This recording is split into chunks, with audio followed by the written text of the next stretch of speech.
Il a dit, je me renseigne. Je me renseigne. Boker Tov. Boker Tov. Ezrat Hashem.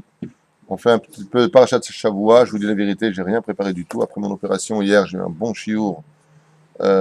Puis d'autres shiurim aussi que j'ai dû faire. Siata Dishmaya, Beshem Hashem, Naaseh Venatzler pour la réfoua de tous les enfants d'Israël. Il n'est pas encore enregistré.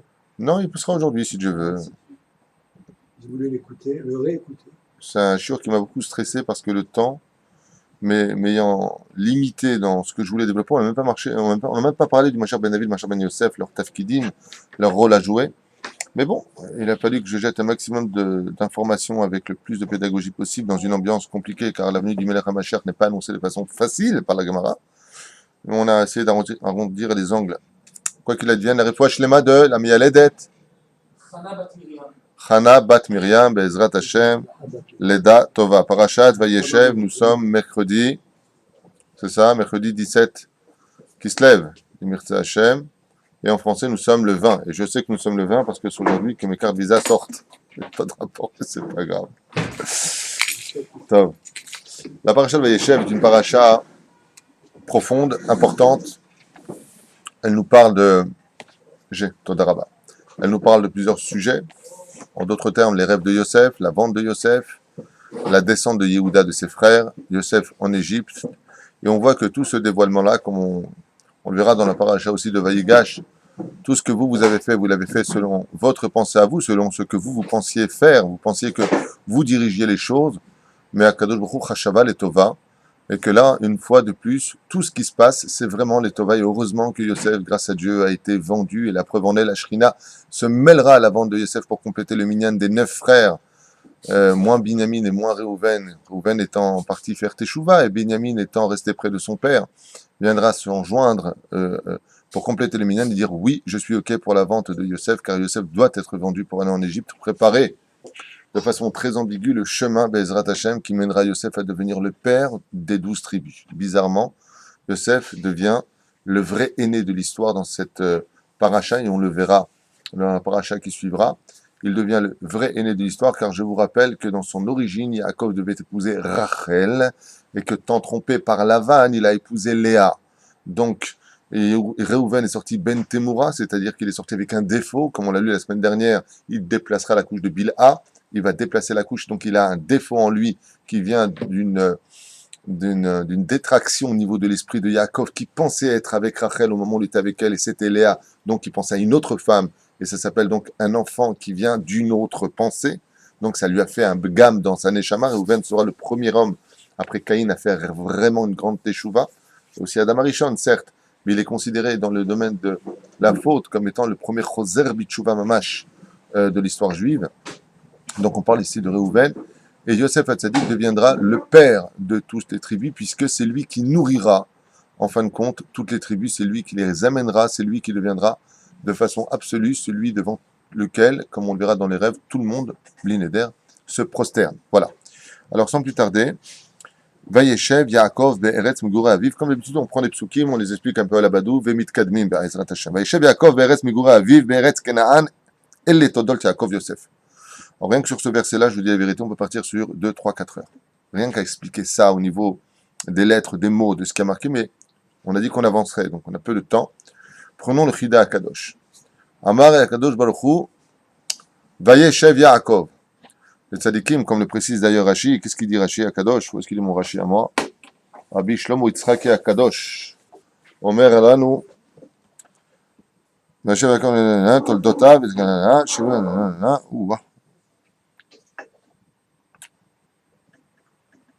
il a demandé de se reposer, Kafat Salav Rogzo Shel Yosef. Il a demandé de s'asseoir. Et pourquoi est-ce qu'il demanderait de s'asseoir d'après vous?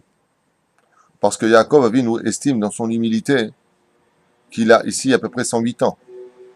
Yaakov Avinu estime que la vie de l'homme, comme c'est marqué dans la fin de la paracha de Noach, était menée à 120 ans. Donc comme depuis sa naissance jusqu'au moment où Dina s'est fait prendre, il lui restait dans son compte à lui la bagatelle de 8 ans à vivre. Alors il a demandé à Kadosh Baruch Hu, Vayeshev Yaakov Be'eretz Megura Aviv. Il est revenu sur la terre d'Eretz Israël. Et là, manque de peau, Akadosh Baruch Hu lui envoie Rogzo Shel Yosef, c'est-à-dire à l'épreuve de Yosef. Nous avions expliqué que Yaakov devait payer Mida Keneged Mida, chaque chose qui avait été faite, même les Shem Shamaim, tout se paye. Si par exemple tu as fait un jeûne le Shabbat, parce que tu as fait un rêve compliqué le Shabbat, tu jeûnes aussi le dimanche, parce que tu as quand même jeûné le Shabbat. Ah, j'ai jeûné le Shabbat parce que les sages nous disent, celui qui rêve que ses dents tombent, alors il devra jeûner le Shabbat. Si par exemple il a fait le rêve vendredi soir, si vraiment il sent qu'il y a un danger, alors il devra jeûner, car le jeûne est une kapara. Mais tu as jeûné pendant Shabbat, tu as raté Souda Shnia, Souda Shlishi, alors tu jeûnes. Il y a une perfection dans la perfection. Lui, on sait qu'il a pris quoi? Il a pris sur lui Alay, Mazer Alay, comme lui a dit sa mère. Et si mon père se rend compte de la chose, il se rend compte de la chose. Alors tu viendras subir le mot Alay. Il avait expliqué Alay, Aïn, Lamed, Yud. Aïsav, Lavan, Yosef. C'est les initiales de Alay. Donc sur toi, tu devras les subir. Dans le mot Vayeshev, chaque chose qui est faite dans ce monde vient nous apprendre que ça cache toujours quelque chose d'autre. Je m'explique clairement. Le Chida nous dit, quand tu vois le nom d'une personne, vois la deuxième lettre, elle est très expressive sur le pourquoi de son tikkun. Si je fais par exemple, commençons par la lettre Yosef, l'épreuve de Yosef. Première lettre de Yosef, Yud. Deuxième lettre, Vav. Très bien. Prenons la deuxième épreuve de Yosef, de Yaakov. Dina, Talet, derrière, deuxième lettre, Yud. Dina. D'accord? Prenons la lettre de Esav. Première lettre, Aïn. Deuxième lettre, Shin.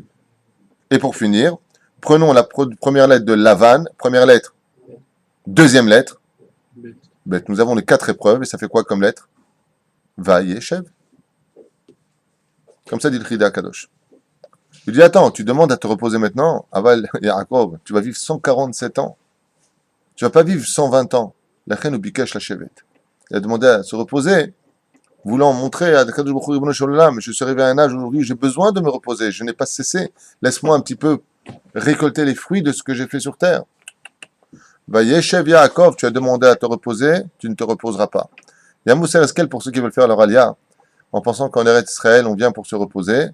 Vayeshev Yaakov be'eretz megurei aviv, sur la terre de ses ancêtres, en d'autres termes, là où vivait son père. Ouais.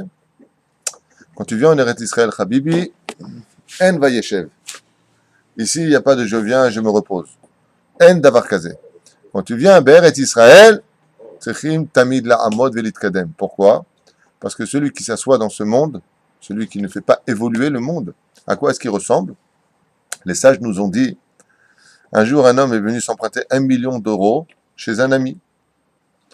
Après 5, 6, 7 ans passés, son ami lui dit, alors, qu'est-ce que tu as fait d'1 million d'euros? T'inquiète pas, je les ai mis dans le coffre. Depuis que je les ai pris, il manque rien. À ce moment-là, son ami s'est mis en colère contre lui. Il lui a dit, imbécile, je ne t'ai pas donné 1 million d'euros pour que tu t'assoies dessus. Je t'ai donné 1 million d'euros pour que tu les fasses fructifier. C'est bidiouk, ma chékaro. Il vient, va Yeshev Yaakov. Il dit, ma putain, va Yeshev. Tu n'es pas venu dans ce monde jusqu'à ta dernière seconde pour mettre ce que tu as dans un coffre. Tu es venu dans ce monde pour tout le temps faire fructifier ce que tu as. Car si tu chaz v'shalom, al binatecha al tishaen, si dans le monde dans lequel tu viens, bar minnan, tu viens t'adosser sur ce que Dieu t'a donné, alors automatiquement, stagner, c'est reculer. Chez Yaakov et nous, on ne cesse pas. On est obligé d'avancer, donc j'avance encore un peu. Il y a un grand secret qui se cache derrière le mot Vayeshev et Rashi Akadosh, les explications qui nous sont données, Vayeshev Yaakov. En shalva la tzadikim, lo ba'olam hazeh, velo ba'olam haba. Il n'y a pas de repos pour les tzadikim, ni dans ce monde, ni dans l'autre. Que tu me dises dans ce monde, inematov umanaim, on le sait bien. Pourquoi?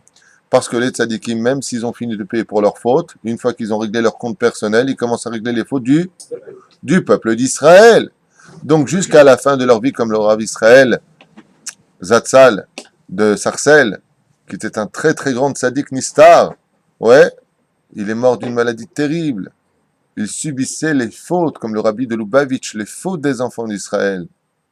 Que Dieu repose leur âme. On leur doit tout à ces tzaddikim. Ken? Et je comprends tant qu'ils sont vivants, mais de leur mort, qu'est-ce qu'ils feraient comme tafkid? Tu m'as dit ni de leur vivant, ni de leur mort. Qu'est-ce qu'ils font quand ils sont morts? Le Zohar nous livre une très très très belle page. Les avocats, on va les laisser pendus à l'arbre. Tu as raison sur un certain domaine, mais c'est pas ce qui est marqué. Ils sont les avocats du peuple d'Israël tant qu'on est dans notre corps. Aval, c'est pas vraiment ce qui a marqué. Il y a marqué que les Réchaïm, quand ils partent de ce monde, sont jugés par leur Shin Dalet qu'ils ont créé par leur Averot. Ils ont fait d'Averot.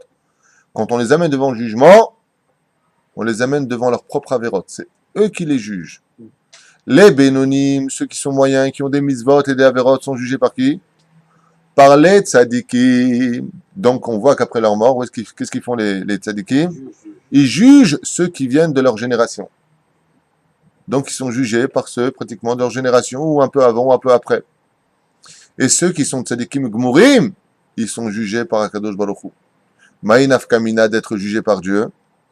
Comme a dit Rabbi Shimon Bar Yochai, j'espère qu'à ma mort, je serai jugé par le roi des rois. Arrêt, dans la 24e Mishnah du 4e chapitre de Masechet Avot, au nom de Rabbi Elazar Akapar, il y a marqué ou Aed, ou Adayan, c'est Dieu qui juge. Tout le monde sert Hachem. Quand tu dis j'écris, tu prends ton stylo et tu écris, mais qui écrit, le stylo ou ta main? L'Avdavka, Dieu lui-même. Il faut avoir un srout pour être jugé par Dieu. Et c'est ce qu'il dit Rabbi Shimon Bar Yochai. Tout comme Dieu nous a demandé, tu jugeras ton prochain du kav srout, c'est-à-dire du bon côté. S'il te le demande, Dieu, c'est que lui-même il est obligé de le faire. Donc si tu arrives à être jugé par Dieu lui-même, automatiquement tu es jugé les kav zechut. C'est pour cela qu'il faut aussi des tzadikim pour juger le peuple d'Israël. Et maïnaf kamina entre les tzadikim et Dieu lui-même, c'est que Akadosh Baruch Hu, il est mevater al kevodo. Akadosh Baruch Hu, il est tellement anav que quand il te juge, bon, tu n'as pas fait Shabbat, c'est pas grave. Bon, tu m'as pas écouté. Akadosh Baruch Hu, il est merachem al biryotav, comme on le dit dans le 145e Télim. Aval, lema davar domé. À quoi ça ressemble? Un jour, un père s'est fait insulter par un homme. Il a regardé l'homme, il a dit, tu dois vraiment beaucoup souffrir pour être aussi mécréant. Que Dieu t'aide, il lui a dit. Seulement, le fils était à côté. Le fils est parti voir le mec, il lui a mis une gifle. Il lui a dit, papa, si toi t'es mévater, moi je ne permets pas qu'on t'insulte. Ainsi ça se passe dans les cieux. Quand Dieu lui-même y juge, il est lui-même concerné, qu'il n'y a personne d'autre. Il dit vraiment, tu as dû vraiment beaucoup vivre dans la médiocrité de ce monde pour m'avoir ignoré, moi qui suis le roi des rois, qui ai tout créé, qui t'a tout donné tous les jours. Aval. Maintenant que vient le fils, le tzaddik, quand il s'assoit sur le trône, il dit quoi? Comme ça, t'as fait à papa? Erpatlo, koevlo, il a mal le fils. Ouais. Qu'est-ce qu'on fait si quelqu'un il vient, il met une gifle à ton père? Tu lui sautes pas à la gorge? Et pourquoi? Parce que les intérêts du fils sont de protéger le père. En général, hein, les gens normaux. Hein. C'était Tzedek le rabbin, non? Si. Dieu, il juge Tzedek, il n'y a pas de. Ouais, mais on dit, il va nous juger en Kapsrout, mais on dit d'un autre côté qu'il juge, c'est que Tzedek, c'est le din, t'as fait ça, t'as ça. Tu payes tout ce que t'as fait vraiment, même sur une pensée que t'as vue. Donc, ça ne correspond pas vraiment à ce qu'on dit de Dieu te jugera en Kapsrout, parce que quand en Kapsrout, on a tendance à caresser un peu la personne. Je vais te donner un exemple. D'accord? Le Chafetz Chaim a reçu un pauvre chez lui. Un jour, il a reçu un pauvre. Après quelques instants, sa femme lui a dit « Ouh là là, la bague que tu m'avais offerte, elle n'est plus là. » Il se retourne, il voit qu'il n'y a plus de pauvre. Qu'est-ce que fait le Chafetz Chaim? Il regarde sa femme, il dit « Apparemment, elle n'est plus là. » Elle dit « Mais c'est une bague qui coûtait très très cher. Tu te souviens, tu me l'as achetée il y a 30 ans.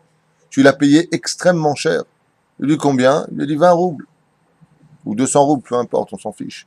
Ouais. Le Chafetz Chaim, quand il a entendu ça, fatigué comme il était, il s'est mis à courir de toutes ses forces pour rattraper le voleur. Quand il l'a rattrapé après 800, 900 mètres, ouais, il l'a attrapé, il lui a dit, non, non, non, garde la bague, juste ne te fais pas voir quand tu la revendras, j'ai payé 200 roubles, hein. Il la vend pas. Il a fait justice, il fait ce qu'il veut. C'est son truc à lui. S'il estime que l'autre c'est pas un voleur, sauf que le Chafetz Chaim était tellement amoureux du peuple d'Israël qu'il préférait perdre que de dire d'un juif que c'est un voleur. Ce que tu m'as pris, je te le donne. Comme ça, t'es plus un voleur. Mais ne te fais pas avoir, j'ai quand même payé 200 roubles, ne le vends pas pour 20 roubles. Fais attention. Akadosh Baruch Hu, c'est son monde. Il fait ce qu'il veut. S'il estime que tu lui as cassé le carreau et tu dis je te pardonne, c'est pas de la justice? Tu comprends ce que je suis en train de te dire ou pas?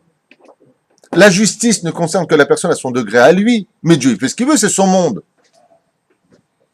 Le mec, il vient et s'assoit sur ma chaise. C'est un sourd. C'est ma chaise.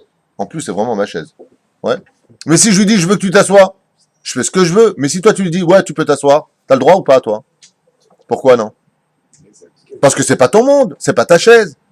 Seul celui qui est propriétaire peut faire justice de ce qu'il estime faire. Et ça, c'est pas une justice? Non. Je connais un patron de salle, ici à Ashdod. Il a fait 2 héroïmes.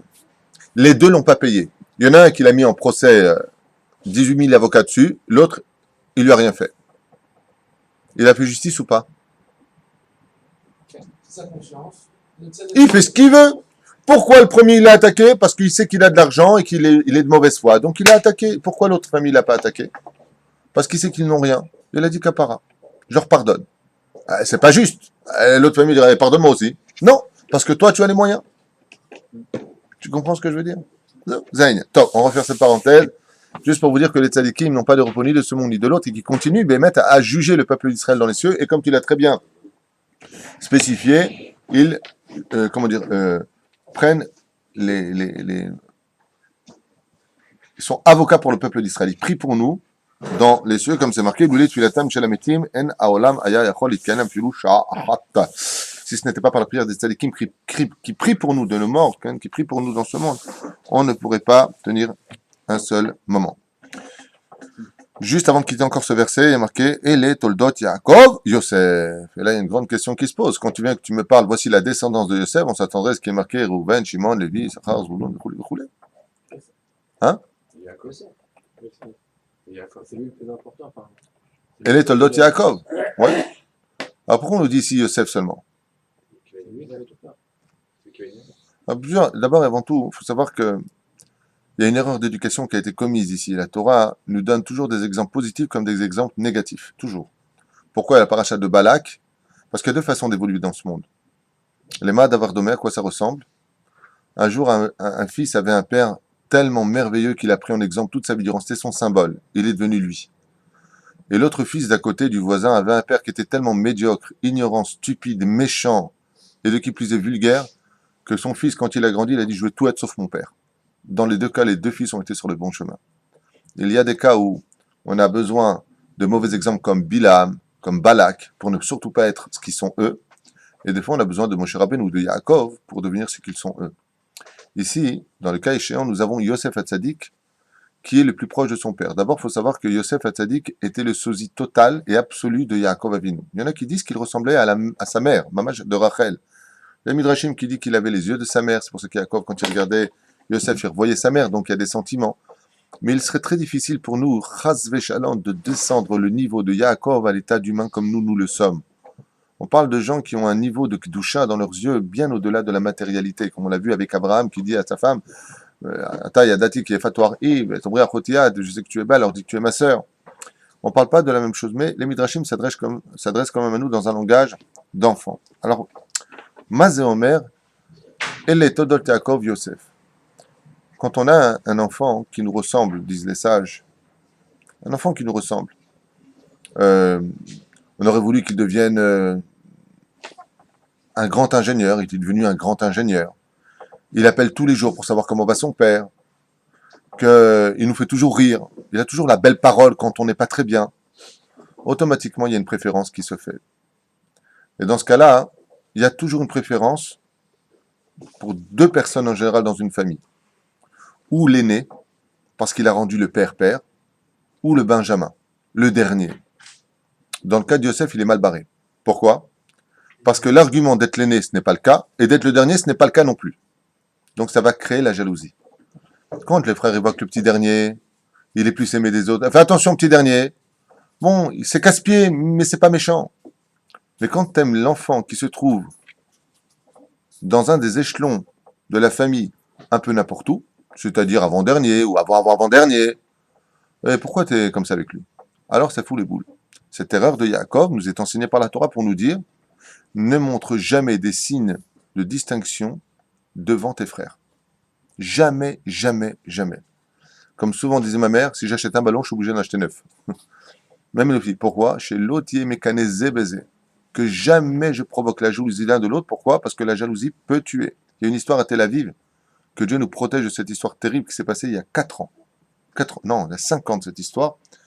D'un frère qui était jaloux de son petit frère. Il l'a étranglé à la maison, il n'y avait personne. Il s'est rendu compte qu'il l'avait tué. Qu'est-ce qu'il a fait? Il l'a jeté par la fenêtre, voulant faire croire que son frère c'était... Tu te rappelles cette histoire? Ça a fait la une des journaux ici.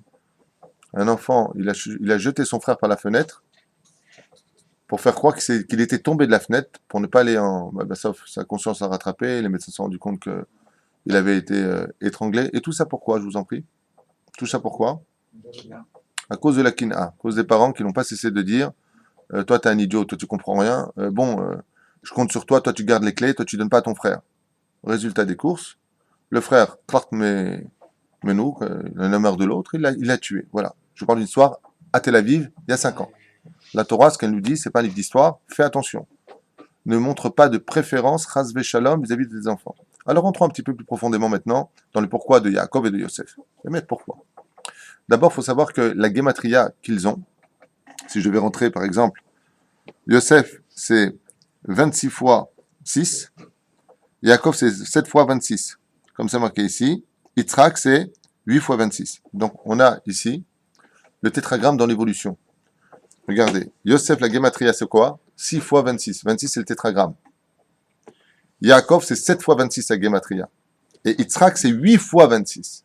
Donc, quand on voit l'échelon, on voit que la continuité spirituelle des sphirotes, Yitzhak, Yaakov, Yosef. Il continue dans son... On avait dit tout à l'heure que les noms représentaient le but de l'existence, car le nom c'est l'âme, le nom c'est le mazal. Ouais, mais Chané, tu changes le nom d'une personne, Avram ne peut pas avoir d'enfant, mais Avraham, oui, il peut avoir un enfant, donc tu changes le nom de la personne. On voit qu'au niveau de l'héritage, au niveau des noms, Yosef Hatzadik représente 6 fois le tétragramme. Yaakov, 7 fois le tétragramme, et Yitzhak, 8 fois le tétragramme, dans sa gematria, le compte numérique. À part cela, tout ce qu'a subi Yaakov, il a vu subir chez son fils Yosef, contrairement aux autres. Vous voulez quelques exemples rapides? Exemple historique. Allez. Et les Todot Yaakov, Reuven, Uma Talmud Amar Yosef, et là, Shekol Ma Sheera Lazé, Era Lazé. Tout ce qu'a subi l'un a subi l'autre. Par exemple, Yaakov est né circoncis, Ishtam veut dire qu'il est né circoncis, aussi. Afnolad Ma'oul, il faut savoir que Yosef Hatzadik est le frère qui est né circoncis. Donc c'est quand même, hein? Oui, c'est ce que tu viens d'apprendre. Ze'imo Akara, Af Ze'imo Akara, tout comme Yaakov avait une mère qui était stérile avant qu'elle l'ait mise au monde, de la même façon, lui aussi, il a eu sa mère Rachel, qui a eu beaucoup de mal, contrairement à Dina, à avoir des enfants.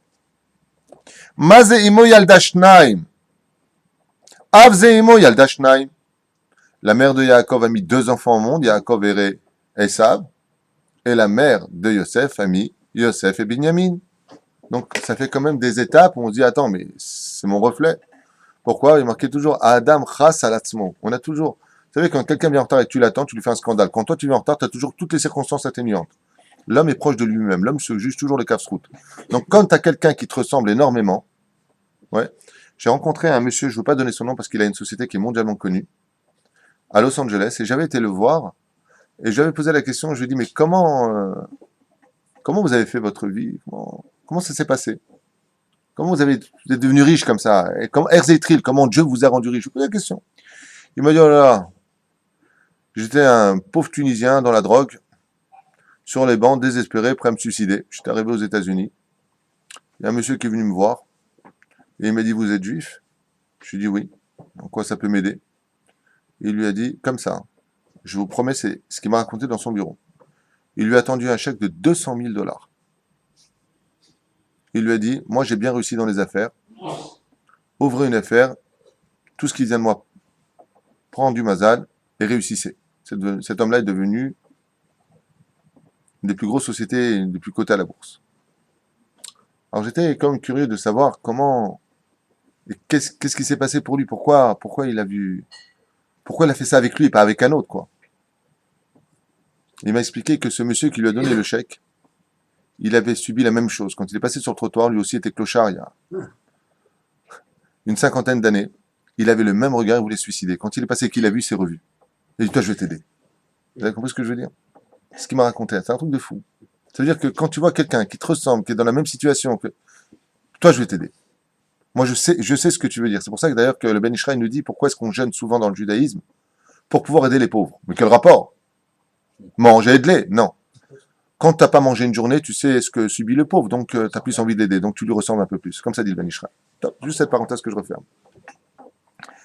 Mazé Bechor, Avzé Bechor.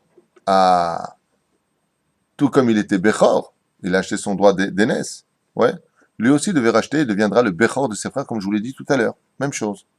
Mazé, nitkashet imo beleda, avze imo nitkashet bishat leda. Tout comme il s'est caché, lui aussi, elle s'est cachée. Mazé havsone imoto, ses frères détestaient Yosef, af Esav ayasone oto, Esav détestait aussi son frère. Mazé chav bikshu leorgo, qu'est-ce qu'ont demandé les frères? De tuer Yosef. Qu'est-ce qu'a demandé Esav? De tuer. C'est vraiment c'est la même vie, hein, c'est identique, c'est du décalcage. Mazéroé, Avzéroé. Qu'est-ce qu'il était Yosef? Berger. Et qu'est-ce qu'était Yaakov? Berger. Même métier.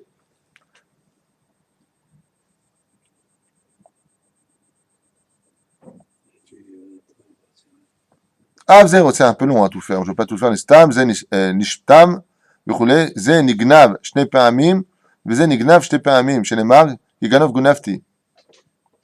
אוקיי? זה נתברר בעושר, וזה נתברר בעושר. Les deux ont été bénis dans la bénédiction de l'opulence matérielle, de la même façon. Vze les Chutz Haaretz, lui il est parti en Chutz Haaretz et Yaakov, vous vous rappelez? C'est vrai que les frères ne sont pas partis en Chutz Haaretz. Ouais, il a été obligé de fuir, vous vous rappelez? Yaakov. Et c'est Yaakov Bershav Harana. Il dit Yosef pareil. Comment s'est construit Yaakov en Galoute? Comment s'est construit Yosef en Galoute? Tous les autres en Israël. Vous avez remarqué? Zenasa Isha Mechutz Laaretz, tous ont épousé des femmes d'Israël. Selon un Midrash, ils ont épousé leur propre sœur, c'est avant le don de la Torah. Et le seul qui a épousé une femme de Chutz Laaretz, c'est qui? Yaakov a épousé une femme, des femmes donc de Chutz Laaretz. Yosef a épousé de tous les frères une femme de Chutz Laaretz. C'est là? Zenasa Isha Mechutz Laaretz, Ze Olid Banim Mechutz Laaretz. Il a eu des enfants en Chutz Laaretz, tandis que tous les autres ont eu des enfants en Israël. Comme Yaakov, il a eu ses enfants en Chutz Laaretz, sauf un, qui est né de chez Yaakov en Eretz Israël. Question pour un champion. Benjamin, c'est pour ça que le temple est construit sur Benjamin. Le territoire de Benjamin, c'est une des explications qui est donnée, parce qu'il est né en Eretz Israël. Il est né avec la Gdusha de la Neshama d'Eretz Israël. Top. Ze, il a vu Malachim, veine Malachim Elokim Olim Veordim, veze il a vu Malachim, veze Nigdadel. Donc, lui, il a été accompagné par les anges. Effectivement, on va voir que Yosef a aussi rencontré les anges, l'ange Gabriel, nous dit la Gemara d'ailleurs, qui lui indiquera le chemin. Donc, une fois de plus, la même chose. Et pour finir, la cerise sur le gâteau. Comment a commencé toute l'histoire de Yaakov réellement, sa vie à lui, sa biographie, elle commence avec quoi? L'histoire de l'échelle qui monte et qui descend. On est dans un Chalom, dans un rêve. Et toute l'histoire de Yosef commence par un rêve aussi. C'est là. Le gars al Chalom. Vezen barre bime Chama bishvilo. Venet barre bet Chama bishvilo. Ça continue, ça s'arrête pas jusqu'à la fin. Et Mizot Machar, bichoulé, bichoulé. C'est Midrash Rabbah. C'est intéressant à le faire, à le voir et à le constater. J'avance. Qu'est-ce que tu as une question? Non, mais la femme de Yosef, Oui. c'est Osnat. la fille de Dina. Et alors? Elle vient de Retz.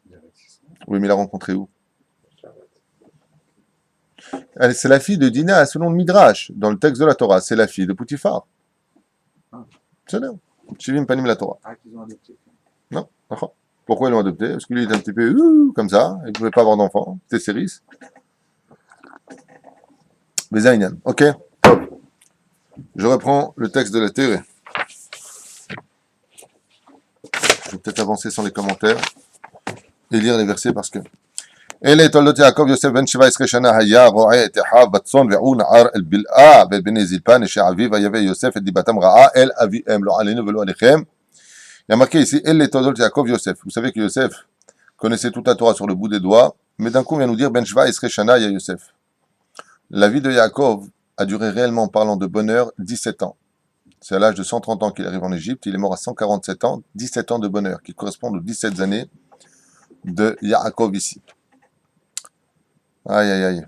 Maïn Afkamina Lanou. Alors sur ce, je pourrais m'étaler aussi un petit peu longtemps, je ne veux pas le faire, juste un commentaire au moins rapide. On vient nous dire ici qu'il n'avait que 17 ans. 17, c'est Gematria Tov. Il a un âge où il peut démarrer réellement sa vie.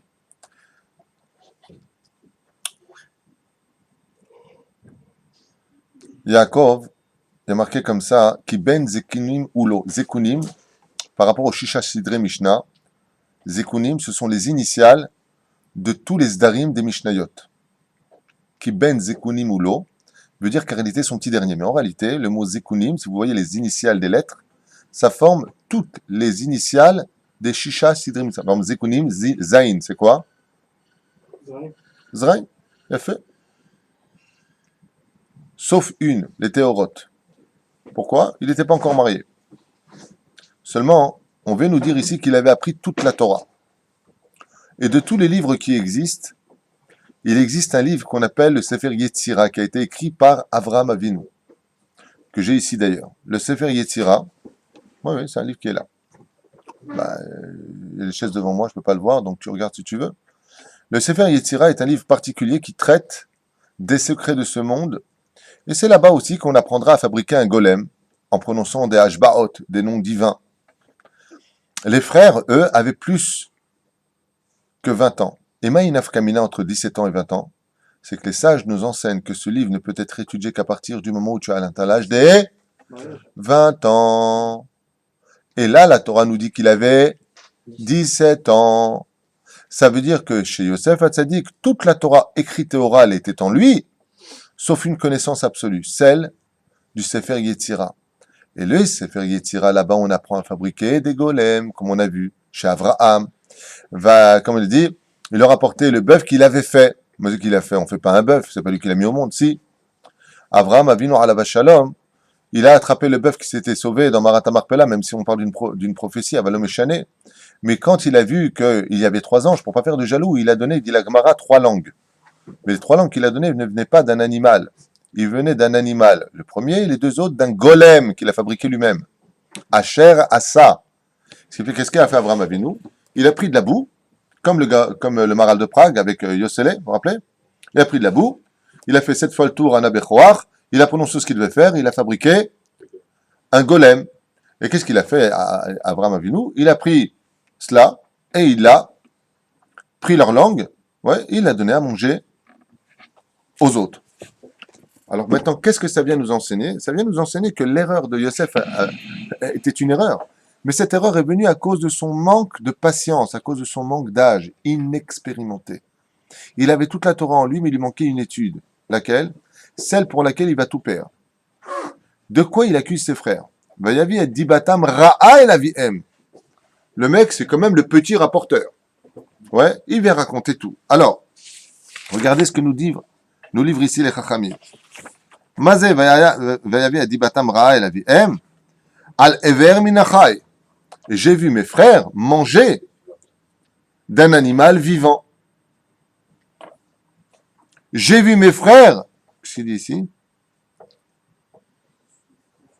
C'est Siper al Shekorim Lachem Avadim. Appeler leurs frères, les fils de Zilpa et de Bila, les Avadim, vous êtes des esclaves, vous êtes des fils de servantes. Donc, Ayum et Alzalim Bahem. Et après, qu'est-ce qu'il dit? J'ai vu mes frères danser avec des femmes. Regardez de quoi est-ce qu'on parle dans la Torah.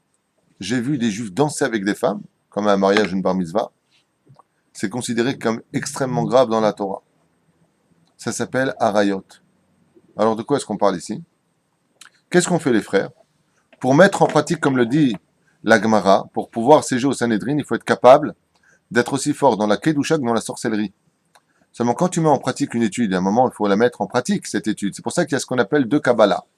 Il y a Kabbalah, Shatalomed le Etzraïm, le Zohar, la vraie Kabbale.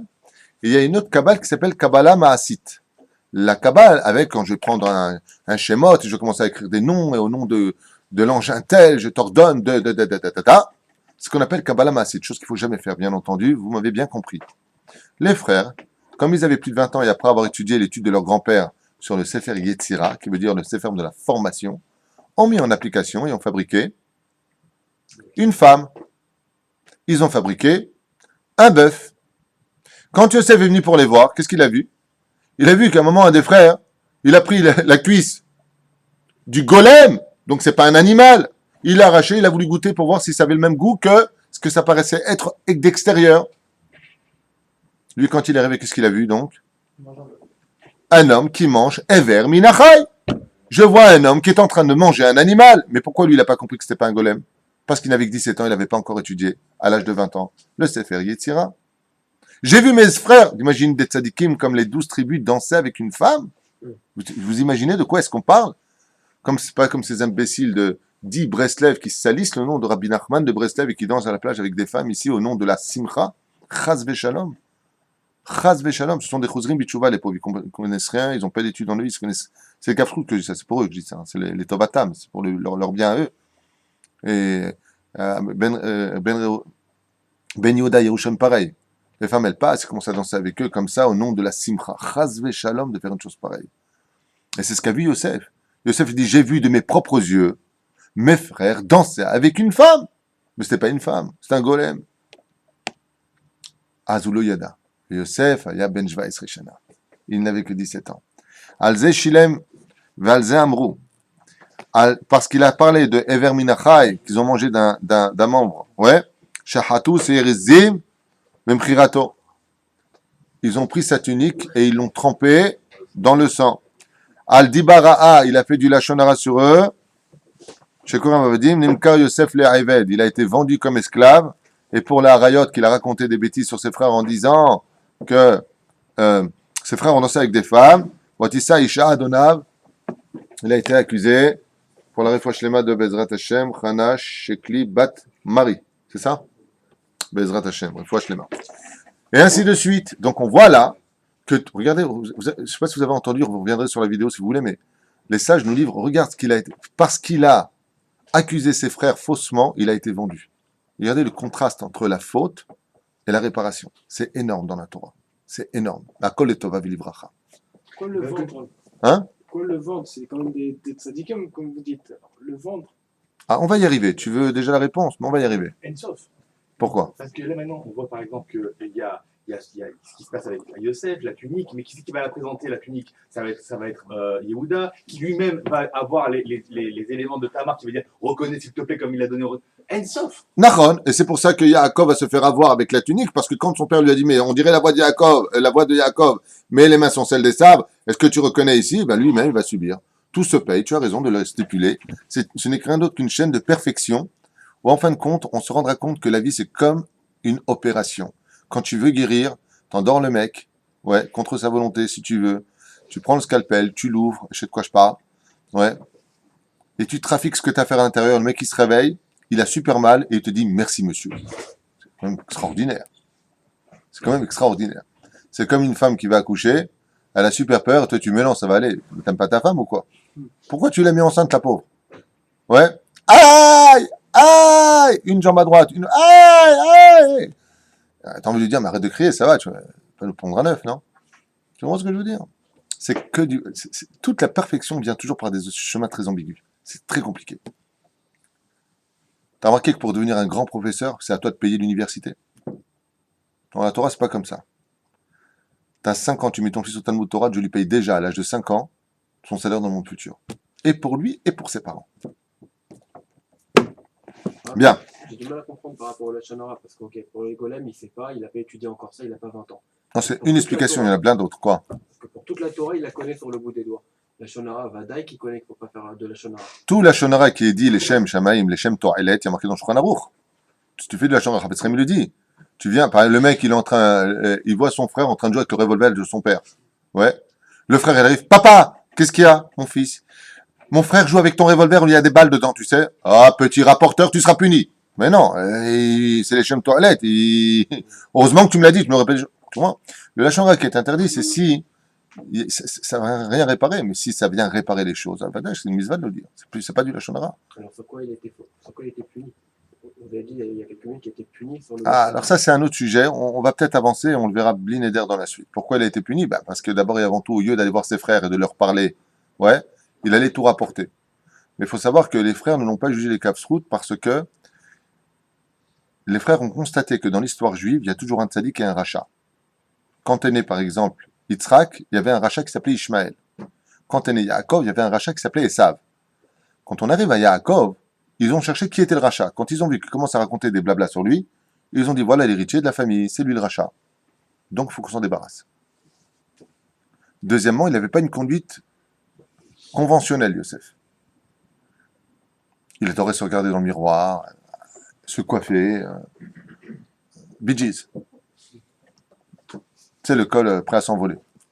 C'est un homme qui aimait le monde matériel, Yosef. C'est un homme qui aimait la perfection de ce monde. Mais il était les Shem Shamaim. Mais ils l'ont condamné avant même. Ça s'appelle les préjugés. Tu peux pas réussir à aimer quelqu'un si tu as des préjugés. Il faut trouver la Nekuda Tova. Et si vous remarquez bien, il n'y a pas de discussion entre les frères et Yosef. Quand il n'y a plus de tikchoret, il n'y a plus de kesher, donc il n'y a plus de lien, il y a la mort qui s'installe. Bon, iré. Je suis obligé d'avancer. Ah, Yosef, Mikol, Banav. Il l'aimait plus que ses autres fils, grave erreur. Ben Zekunoulo, va Salo Ketonet Passim, et il lui a fait des Ketonet Passim. Vas-y, Ketonet Passim. Là aussi, il y a beaucoup de choses à dire. Passim, vous savez qu'un général, ou plutôt un commandant, voire un colonel, peu importe, ils ont des rayures. Ces rayures, d'où est-ce que vient l'idée de mettre des rayures? De ça. Ketonet Passim veut dire que Yosef a été, par son père, nommé au-dessus de tous ses frères. Il lui a donné une tunique avec des passim. On passe, parce qu'il y a beaucoup de choses à dire sur ce. Vir ou Echav ki oto av aviem mikol echav isnu oto lo yachlu d'abro le shalom. Il ne pouvait pas parler avec lui les shalom. Là, j'ai une question à vous poser. Le texte ici nous dit velo yachlu le daberito les shalom. Dabro, comment c'est marqué? Velo yachlu dabero les shalom. Ne me dis pas les shalom. Non. Pourquoi tu me dis shalom bichlal? Je peux pas parler avec lui. C'est que les frères ont besoin de justifier s'ils sont tzadikim gmurim. Pourquoi ils peuvent pas parler avec lui? Et la vraie raison, c'est à cause du mot shalom. Et quel rapport? A-t-on le droit de dire Shabbat Shalom à un homme qui mechalel Shabbat? C'est strictement interdit. Pourquoi? Qu'est-ce que tu poses mon nom qui est Shalom sur un rachat? C'est ce que dit le prophète. C'est marqué noir sur blanc dans le prophète.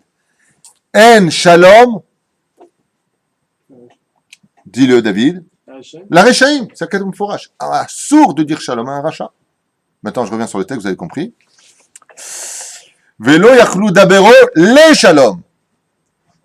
Ça veut dire quoi? Bidiouk. Betsedek, on ne veut pas lui dire Shalom. Bevadek, on n'a pas le droit al-pi alacha de lui dire Shalom. C'est un rachat. Qu'est-ce que vous feriez d'un juif dans le quartier Chaz ve Shalom qui vendrait ses frères juifs aux impôts? Vous lui diriez Shalom, vous? Pourquoi non? Bah, t'as une kippa sur la tête, tu dois aimer tout le peuple, ça t'arrête tout pinceau, non? Alors, on est tous frères, ouais? Assourd de dire Shalom à un rachat. Des fois, moi, je me retrouve face à des gens, ils descendent de l'ascenseur, je rentre chez moi, et grâce à Dieu, les gens m'aiment bien. Oh, Shabbat Shalom! Et moi, Shabbat Shalom. Je dis tout, hein? Des fois, je rencontre un non-juif là à côté, je dis pas Shalom, je dis Manyanim. Je change. On n'a pas le droit de mettre le nom. C'est assour, sachez-le, c'est pas de moi. En shalom la rishem. Assour la guide shalom les rachats. La reine katou. Mikol echa vishnu to velo yachlu dabero les shalom. C'est au nom c'est heureusement qu'il y a marqué le mot shalom ici. Parce que sinon, ça aurait fait de ses frères des gens méchants. Au contraire, si tu as un frère qui est rachat pour toi, aide-le, remonte-le. Mais on peut pas, disent les frères. La halakha nous l'interdit. En shalom la rishem. Vous avez compris? Là, il y a une grande question qui se pose. Yosef fait un rêve et il vient pour le raconter à ses frères. T'es débile. Il t'aime pas, alors pourquoi tu le racontes? Parce que comme Yosef sait que les rêves vont selon la tradition qu'on va leur donner et qu'il a fait un rêve où il s'est vu au-dessus de ses frères, il espérait que ses frères lui disent ton rêve ne veut rien dire. Ouais. Comme ça n'arrivera pas pour ne pas contrarier ses frères. On voit la gdoucha et la grandeur de Yosef Hatzadik. Pas que c'est un idiot le mec. On t'aime pas, tu vas raconter ton rêve. C'est comme si que, maintenant, j'ai un super ennemi, mais alors un ennemi, hein, pas possible, mais je l'aime tellement, je fais tellement de choses pour lui, Shem Shamaïm, que je dis, oh là là, celui-là, hein, il va être mon serviteur. Tu sais ce que j'ai rêvé que tu allais devenir mon serviteur. Jamais ça n'arrivera. Tu viens de donner une signification à mon rêve. Jamais ça n'arrivera. Baruch Hashem, c'est tout ce que je voulais, que ça n'arrive jamais. Je ne veux pas te mettre dans cette situation. Comme ça, ils expliquent les Chachamim. On avance. Ce que je vous donne, c'est des bribes d'explications. Il y en a beaucoup, beaucoup, beaucoup à dire ici. Mais obligé. Écoutez mon rêve. והנה אנחנו מעלים אלומתים בתוך השדה, והנה כמה אלומתים למצבה, והנה תסבנה אלומתיכם ותשרבנה אלומתי. Donc il a vu 7 épis comme ça, qui se prosternaient devant 11 épis, pardon, qui se prosternaient devant lui. ואמרו לו, איכה, ואמלוך תמלוך עלינו, אם משול תמשול בנו, וציפו עוד צנועותו, רחמותיו ודבריו. Sur ce verset-là, vous regarderez le cours sur la signification des rêves sur le site. On parle de tout ça, on explique tout ça exactement dans les mots. ויחלום עוד חלום אחר. ויספר אותו לאחיו, ויאמר, הנה חלמתי חלום עוד, והנה השמש והירח, 11 כוכבים שרבים לי. Il a vu le soleil, la lune et 11 étoiles se prosterner devant lui, bien entendu qui faisait allusion aux frères, à Yaakov et à sa femme. Il s'appelle alors à la vive, et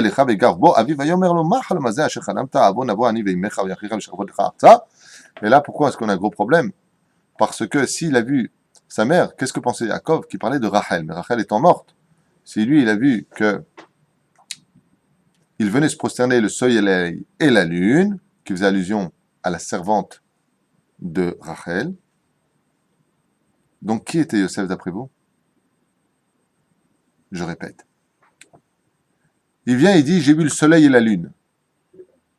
Donc il parle de façon claire pour nous dans le texte et pour Yaakov, en tout cas c'était certain, de Yaakov et de Rachel, mais Rachel est morte.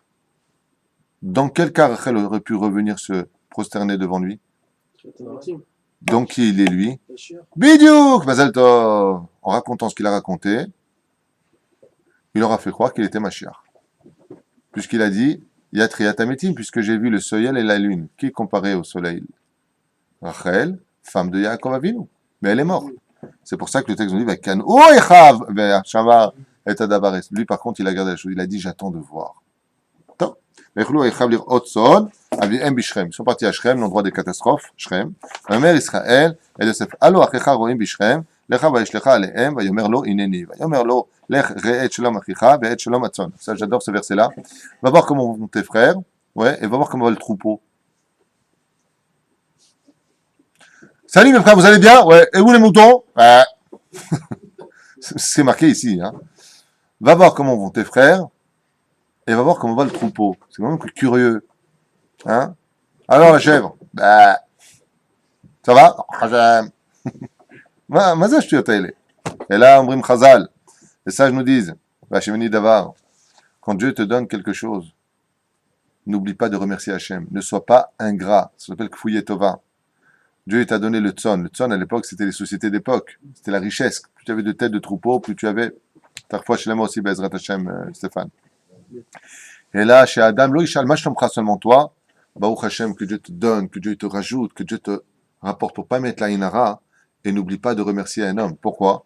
Parce que même si l'argent en lui-même, le manque d'argent, ce n'est pas une maladie, Ken, ça peut provoquer des maladies quand tu es dans le souci, des ulcères et ainsi de suite. Remercie Akadosh Baruch Hu pour ce qu'il te donne. Gam et harim shelcha, ve gam et tzon. Il y en a qui expliquent que dans le tzon, comme j'avais expliqué, les étincelles des enfants juifs réincarnés, malheureusement, étaient prisonniers là-bas. Gam et la tzon, on a expliqué que le peuple d'Israël, avant d'être né Israël, ils étaient tzon, ils étaient troupeaux. On a expliqué à propos de, c'est marqué dans le Sefer Sod HaChashmal, au nom du Zohar, que la raison pour laquelle Lavan, Yaakov était parti à Haran, c'était pour récupérer les nitzotzot qui étaient dans le troupeau de Lavan. Vous vous rappelez de ça? Ish ve'ine toé. Mazé toé? Toé, trompé. Bassadé sur le chemin. Toé, c'est une allusion au galouyot qu'on va avoir. Quelle allusion? Taf, c'est combien en Gematria? 400. Les 400 gens en Égypte qui étaient prévus. Aïn, 70 ans en Babylonie. He, Chamachet Alafim, c'est les Edom. Aïch, les morts. Ma tebakesh, vayomer et echai ani mevakesh agidani. Regardez comment il parle lui par contre ses frères. Il dit ses frères. Qu'est-ce que tu cherches? Il dit je cherche mes frères. Ça veut dire que Yosef ici il est tzaddik ou les rachats? Tzaddik. Liefo em roim vayomer aïch nesou mizel shamati vamrim lecha dotaina. Ils sont partis à Dotaina. Yosef achar echa vaimsem à Dotaina. Il les a trouvés là-bas. Veirou oto merachok veterem ikra elehem uineklu oto leamito. Bien entendu, il y en a deux qui sont réunis des frères. J'ai nommé Shimon et Lévi, ils ont dit, oh, bah, il arrive celui-là, il faut le tuer. Ils ont prévu, qu'est-ce qu'ils ont fait pour le tuer? Ils avaient des chiens très méchants. Très, très méchants. Des chiens de garde. Pour le troupeau. Et ils étaient particulièrement dressés par Shimon et Lévi. Quand ils l'ont vu venir, ils ont lâché les chiens sur Yosef. En faisant style, c'est pas nous. Yosef, quand il a vu ça, il a pratiqué une des ségoulas pour qu'un chien ne te morde pas. Il s'est assis par terre. Et il a dit le verset, Lo yaharatz kelev leshono. Et les chiens sont restés nets. Hop, ils sont restés nets. Oh, bah, ils sont où les chiens, dis donc? Oh, bah, dis donc, tu te rends compte, t'as fait te faire bouffer, mon pote. Dommage, hein? Et pourquoi ils ont lâché les chiens? On l'a expliqué hier. Vous vous rappelez? Un animal ne peut pas faire de mal à quelqu'un qui n'a pas de faute. Et voici le maître des rêves qui se ramène vers nous.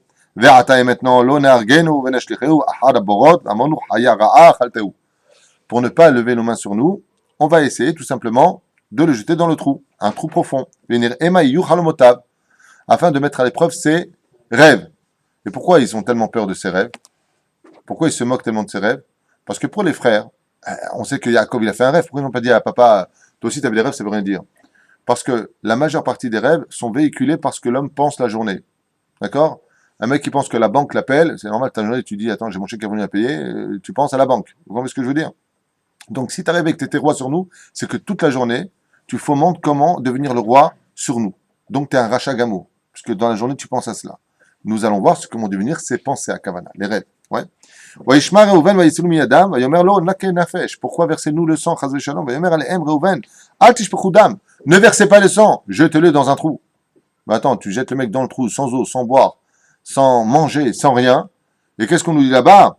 Et autant à bord, Azé, qui se trouve dans le désert. Qu'est-ce qui se trouve dans le désert? Les démons, les serpents, les araignées, les scorpions, et les petites bêtes là. Lui, il avait un plan. Il a dit, alors écoutez bien, parce que là, c'est bien très important pour nous aussi. Bah, je vois à la ville. Je vais faire un plan. Je veux pas qu'on le tue, je veux qu'on le jette dans le trou. Ouais. Comme ça, quand ils s'en iront tous, je sortirai, je ramènerai à papa. Donc il a une bonne pensée. Seulement, dans le trou, il y a marqué là-bas, Vabor rek en bo maïm. Rachid nous dit, au nom du Zohar, maïm en bo, aval nechashim ve'akravim yesh bo. Il y a un très beau remède qui est fait sur ça d'ailleurs. Le trou, il n'y avait rien dedans, il était vide. Il était vide d'eau, mais il n'était pas vide de serpents et de scorpions. Ah. De là, les sages nous disent, qui c'est le bord dans ce monde? C'est le corps humain. S'il n'y a pas d'eau, s'il n'y a pas de Torah en lui, tu peux être certain qu'il n'y a que des serpents et des scorpions en lui. Un homme qui n'a pas de Torah en lui, c'est le mal. S'il n'a pas de Torah en lui, alors il a des nekrashim et des akravim. Kachat katouf. Comme ça, c'est marqué. Maïm enbo, aval, ze veze yeshbo. Hein? Il y a quelqu'un qui est très élégant. Ah, tu prends un américain. Sgan fine. Un bel américain comme ça, très élégant. So sorry. Ouais. En attendant que tu fais so sorry, il vient de descendre en prenant la femme de son meilleur copain. I'm so sorry. C'est pas l'extériorité, le bord est vide. S'il n'y a pas de spiritualité en toi, tu es rempli de serpents et de scorpions. Tu peux être quelqu'un de très élégant, de très poli, dire pardon à toute personne, et être le plus grand voleur du monde, ou le plus grand arnaqueur du monde, ou le plus grand immoraliste du monde. Il n'y a que la Torah, la Hirat Shamaim, qui te permettra de rester Bezrat Hashem sur le droit chemin. Maïm enbo, aval nechashim akravim yeshbo. On continue. J'ai une question à vous poser. Eh, ne le tuez pas, jetons-le de la fosse au lion, tiens. Je te ramènerai à papa, mon pote. C'est ce que je vous ai dit tout à l'heure. Il n'y a pas de faute, il risque pas de mourir. Alors, quelle est la différence? C'est que pour... Alors, les sages, écoutez bien ce qu'ils disent. Pour Reuven, Yosef était un tzaddik. Donc, en le mettant face aux animaux les plus nuisibles de cette terre, il ne craignait rien. Quand va venir Yehuda, regardez ce qui se passe. Alors je vous rappelle ici par contre, le Midrash nous raconte que Yosef pleurait, hurlait, suppliait, comme un fou. Il essayait de sauter pendant que ses frères étaient en train tous de manger de la pita avec du houmous. S'éclatait. Il mange du pain. Comment tu peux manger du pain alors que ton frère hurle? Et la Shrina est avec eux, style. Tu entends quelque chose, toi? Yosef, tu peux crier un peu moins fort, s'il te plaît? J'ai soif, j'ai faim, je vous en supplie, mes frères, pardon, teshuva, crève. C'est fou, hein. Et la Shrina,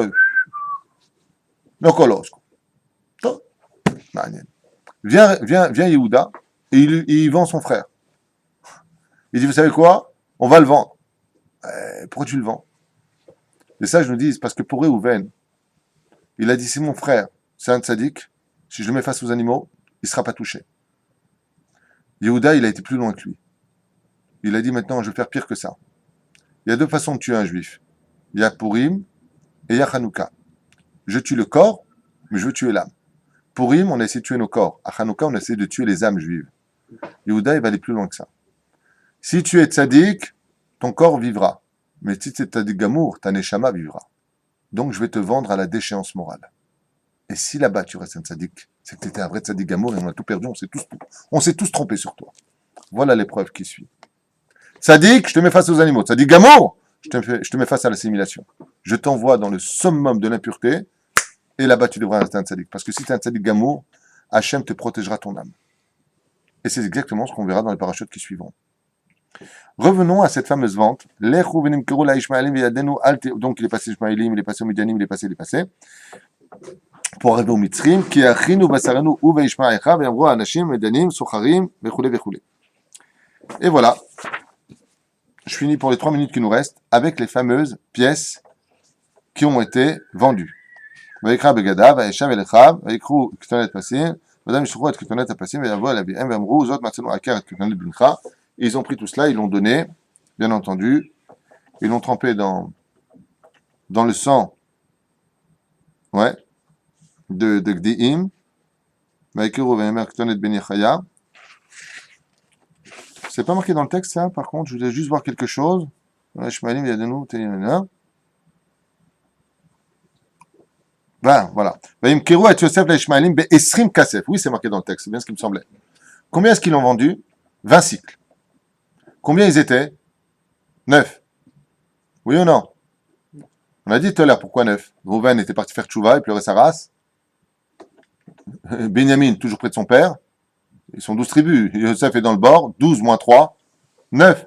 On est bien d'accord? Donc la Shrina est avec eux. Combien ils ont vendu, on a dit? 20 cycles. Qu'est-ce qu'ils ont acheté avec? Le Zohar nous dit, ils ont acheté avec des sandales. Chacun est parti chercher une paire de sandales.